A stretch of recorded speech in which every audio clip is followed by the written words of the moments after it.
ہمارے یہاں عورتوں کے ساتھ ایک بڑا مسئلہ ہوتا ہے کہ جب ان کے ایام مخصوصہ آتے ہیں تو چونکہ ان ایام میں وہ جو پیریڈس کے ایام ہوتے ہیں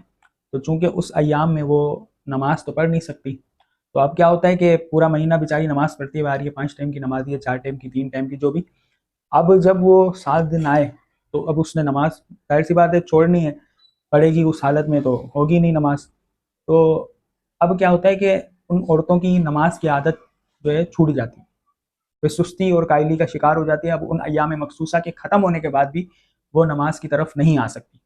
تو ایسی عورتوں کے لیے یہ ہے کہ وہ لوگ کیا کریں کہ جو روزانہ 5 ٹائم کی نماز آپ پڑھتی تھی، تو جتنا وقت آپ کو نماز میں لگتا تھا، مثال کے طور پہ فجر میں 10 منٹ لگا لیں، 15 منٹ لگا لیں، ظہر میں بھی اتنا 15 منٹ 20 منٹ،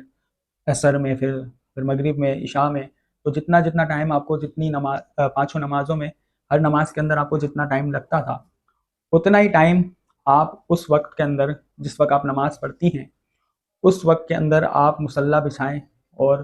تسبیح لے کر اللہ پاک کی تسبیح بیان کرنے، اللہ پاک کا ذکر کرنے یا حضور علیہ الصلوۃ والسلام پر درود شریف پڑھنے کے لیے آپ روزانہ پانچوں نماز کے وقتوں میں آپ جو ہے تسبیح لے کر بیٹھیں،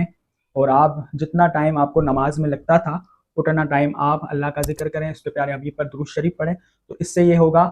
کہ آپ کو شیطان ان ایام کے ختم ہونے کے بعد بھی آپ کی جو ہے نماز کی عادت نہیں جائے گی۔ آپ چونکہ روز نماز جتنا وقت ہی